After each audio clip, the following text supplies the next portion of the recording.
Ayan. Hi guys, good morning. Welcome ka pala sa aking channel. Nagbabalik tayo dito sa piggery. And ano nga ba pala yung update dito sa limang baboy. Pero bago nga pala ako magbigay ng update sa baboy, magpapakain muna ako.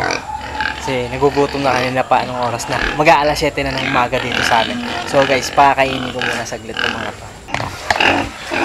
Ayun guys, nagbabalik tayo. Ito na nga pala yung update dito sa limang baboy. Ayan.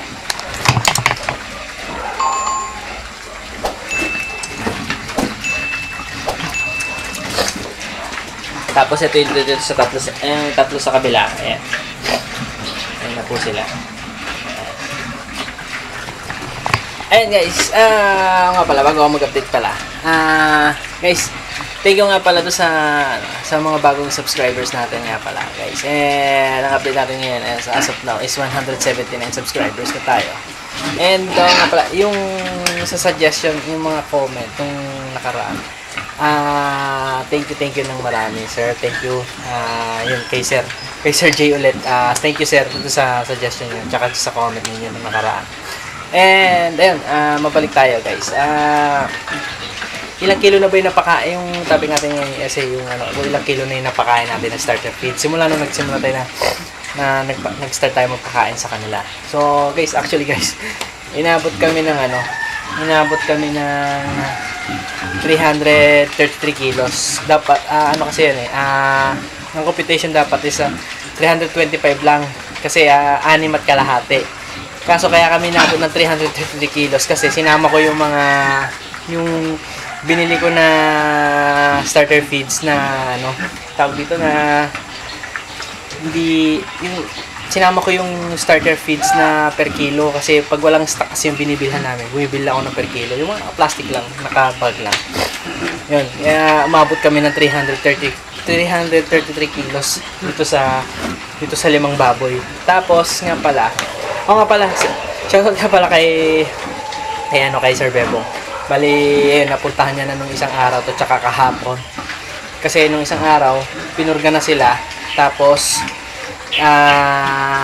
kahapon naman, binigyan na sila ng vitamins, silang 5.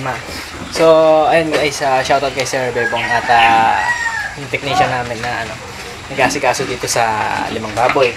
Tapos, ayun guys, malapit na rin tayo magpalit ng malapit na tayo magpalit ng ng pagkain nila. So, malapit na tayo ilipat yung pagkain na sa grower. So, buti natapos na rin sila purgahin. Bali sa itong week na to, itong week or next week, papalitan na natin ang pagkain nila ng grower. So, yung brand pa rin same brand pa rin tayo, is proper pa rin yung gagamitin natin. Ngayon, actually katatapos ko lang din kasi sila pakainin. Katapos ko lang pakainin, tapos kakalinis ko lang din ang kulungan nila. So, hindi ko pa sila mapaliguan mamaya, baka bukas or sa isang araw. Kasi bagong turok pa lang sila kahapon. Tinurukan kasi sila kahapon ng vitamins. So, ayun guys, yun yung update ko ngayon dito sa limang baboy. Actually, may natira pa pagkain ng starter. Hindi ko alam kung gaano karami pa. Pero ayun. Medyo marami-rami pa naman. Tapos yung nasa drum. At unti-unti ko lang sila papalitan ng feeds ng grower. At actually guys, hindi ko pa alam kung ilan na yung timbang nito mga to. Pero ayun, tuloy-tuloy lang ako nagpapakain. At ayun guys, yun lang yung update ko as of now dito sa limang baboy. At ayun, papakita ko ulit sila sa inyo kung ano na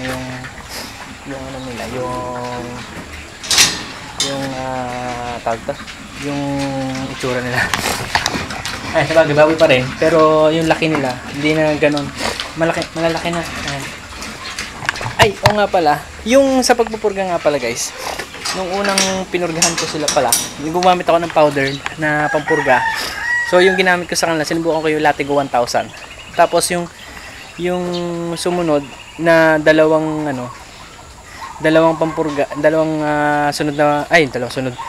Yung sumunod na ginamit ko na pampurga sa kanila, yun, puro injectable na. So, nakita ko lang nung nakaraan ivermectin.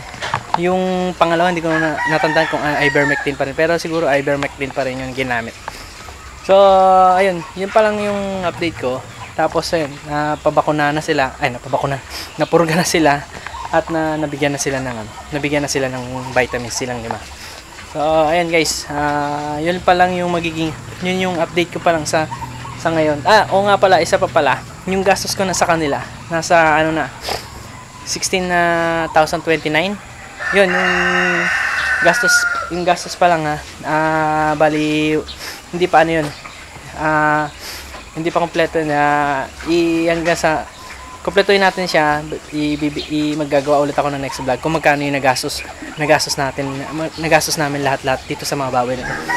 So 16,029 yung pa lang yung nagagastos pa namin as of now. So hindi ko pa alam yung mga kasunod. So, sa grower, hindi ko pa alam kung ilang sako or ilang sak ng feeds yung ipapakain sa kanila. So nga pala yung proper feeds nga pala guys. Ang presyo nga pala ni proper feeds, yung grower nila is 1,819. Hindi ko nagkakamali. Yung mga ganon, mga 1,800. 1,815, mga ganon yung presyo niya. So guys, yun pa lang yung update ko as of now dito sa 5 baboy. Yung gastos nila, yung starter feeds na nakain nila simula nung sinimulan ko silang pakainin ng starter feeds. Yun. Yun lang guys, yun lang yung update ko as of now.